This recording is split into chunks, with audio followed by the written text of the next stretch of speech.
Frankfurt Germaniyaning moliya markazi va zamonaviy shaharlardan biri hisoblanadi. Bu yerga kelganingizda ba'zan Manhattan deb atalishini ham eshitishingiz mumkin. Bunday atalishiga sabab nafaqat moliya markazi bo'lganligi sabab, balki mana bunday baland binolari Manhattandagi binolarga o'xshab ketganligi sabab ham mana shunday atashadi. Assalomu alaykum. Ko'rayotganingiz Bahodir Live. Bugun biz siz bilan Manhattanga birgalikda sayohat qilamiz. Frankfurt Germaniyaning eng yirik va eng muhim shaharlaridan biri. U rasmiy ravishda Frankfurt am Main deb nomlanadi. Am Main so'zi shahar Main daryosi bo'yida joylashganini anglatadi. Aholi orasida shahar ko'pincha shunchaki Frankfurt deb ataladi. Bugungi kunda Frankfurt aholisi 770 ming kishini tashkil etadi.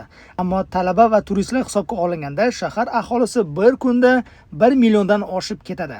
Frankfurt Yevropaning eng yirik moliya markazlaridan biri. Bu yerda Yevropaning markaziy banki, Germaniya fond birjasi va ko'plab yirik xalqaro kompaniyalar joylashgan. Frankfurt shahrining markaziy maydonida 1933-yil 13-may kuni omma oldida nemis natsizm ruhiga zid bo'lgan asarlar olib chiqib yo'qilgan. Mana shu maydonda. Va bu maydonda shunday yozuvlarni uchratishingiz mumkin.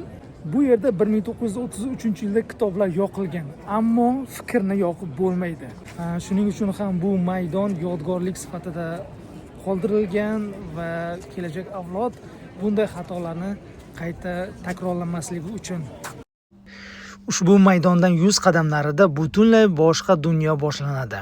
Ya'ni Main daryosi bo'yida ajoyib sayr imkoniyati mavjud. Sokin oqayotgan suv, unda aks etgan baland osmono'par binolar, qadimiy ko'priklar esa o'tmish bilan bugungi kunni bog'lab turgandek. Hozir mana laynerga chiqdim. Frankfurt shahrini suv orqali tomosha qilmoqchiman. Ajoyib. Bu yerda har soatda mana shunday reyslar tashkil qilinar ekanda, daryo orqali shaharni tomosha qilish imkoni bor ekan. Turistlar ham anchagina ko'p.